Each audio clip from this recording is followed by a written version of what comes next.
UN Security Council on Saturday. Look at them, all the hands up. They're all voting yes.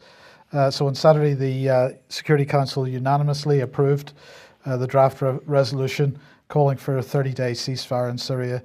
The usual language here, it's to allow for the delivery of humanitarian supplies to and medical evacuations out of besieged areas, including East Ghouta. So humanitarian supplies, that means resupplying ISIS. And medical evacuations, that means getting your injured ISIS troops out so they can be treated. Is that a fair assessment? Yeah, I think so. That's definitely the advantage there, is it allows the terrorists to regroup, to rearm, and also to check the positions of the Syrian army, who's trying to basically liberate that area. So this has always been the subtext of any of these ceasefire negotiations. It's of huge benefit to the terrorist factions. Look, if they wanted to allow people to leave, residents in this area have had ability to leave. If there are, however many there are left, have been able to exit there for years now, Mike, and they've set up 5 humanitarian exit corridors around East Ghouta. So there's no excuse why people can't be evacuated. Clearly everybody knows that there's going to be heavy fighting back and forth. So the question is, why are the rebel terrorists in East Ghouta keeping residents from leaving? Because it's to their advantage, Mike. Human shields. As human shields, and also to create nice propaganda films, which can then be sent off to CNN and the BBC, showing the white helmets doing whatever, digging out people from dust and all sorts of rescue films and things like that. So, look, I saw there's videos posted on our Facebook page of the real Syria civil defense going into a building that's on fire and getting people out. This was hit by a mortar attack in Damascus, okay? And no running, shaking, and shouting. Literally, he had a helmet cam on, and it's actually a fireman doing his job. Yeah. Right, so it's totally different than the sort of theatrical Hollywood Netflix stuff that's being produced by the White Helmets, which is purely for effect. So the 30-day ceasefire was agreed, but not terribly smoothly, because of course the Russians were delaying things, and much to the angst of Nikki Haley and the British representative there as well. So Nikki Haley complaining bitterly, blaming the Russians for delaying the vote. Now, what did the Russians themselves have to say about this? Well, this is Russian Ambassador Vasily Nebenzia, who was saying that this resolution specifically excludes ISIS, al-Nusra, and any other terrorist group designated as a terrorist group, or anyone associated with al-Qaeda. It took us so much time to reach agreement due to the fact that we did not support directions for immediate cessation of hostilities because, as it stood, it is not feasible to achieve this. Some external sponsors of armed factions fall short of and at times skirt their obligations. So again, the Russians being diplomatic, not calling them terrorists directly, calling them armed factions, but absolutely, again, dropping the strong hint that their main objection is that the West is arming and supporting these groups. Bashar Jafri saying these governments should also recognize that the strategic schemes to divide Syria and to change the governing system will not succeed. And that's a pretty strong message. Nonetheless, the ceasefire was agreed, but the Western media today absolutely full of stories saying that the ceasefire is being broken by the Syrian government and their allies. And in the BBC today, we had a whole bunch of stories apparently of chemical weapons use. As predicted last week, absolutely. Yes. This is TASS here saying diplomat says Syrian chemical weapons hype aimed at undermining peace. They're saying the hype around chemical weapons in Syria and humanitarian crisis in East Ghouta is pursued by opponents of the Syrian government with the goal of disrupting peaceful settlement. Russia's permanent representative to the United Nations Office and other international organizations in Geneva said in an interview with TASS, unfortunately, we all see the attempts to undermine progress towards peaceful and political settlement by hyping up various issues. First of all, these are chemical issues which are used by Western countries to accuse the Syrian authorities and the army of using chemical weapons, and also Russia indirectly. And so it goes on. But as predicted, that the chemical weapons meme would be pushed out. You predicted that on this show as well. Yes. And this was also said by a number of other officials. They knew it was coming. This should be proof positive, this chemical weapons fake story, that all the previous ones are exactly the same.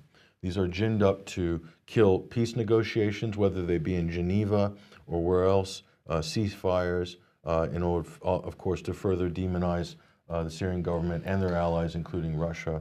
So again, on cue, chemical weapons narratives, and who's believing it anymore? That's the question. So, but based on this one, people should reevaluate the previous ones too, because they're exactly the same. Right. Iran, of course, involved in the Syria conflict, supporting the Syrian government. But at the Munich Security Conference, you were quite impressed by the Iranian foreign minister. Yes, this is Javad. Sorry. We're having trouble today. Yeah, sorry. Don't worry. Look, Yeah. we're going to watch this short video clip, and then we'll comment on this, Patrick.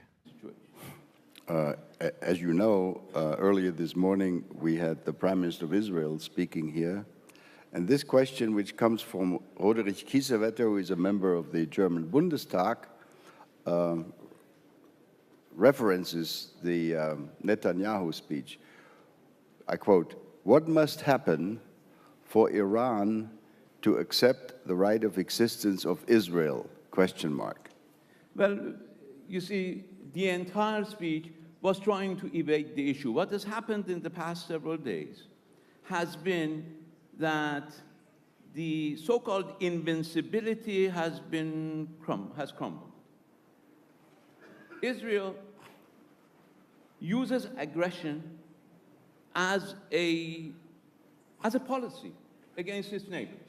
Mass reprisals against its neighbors, daily incursions into Syria, Lebanon, and other Arab countries, daily bombardments, almost routine bombardments of Syria.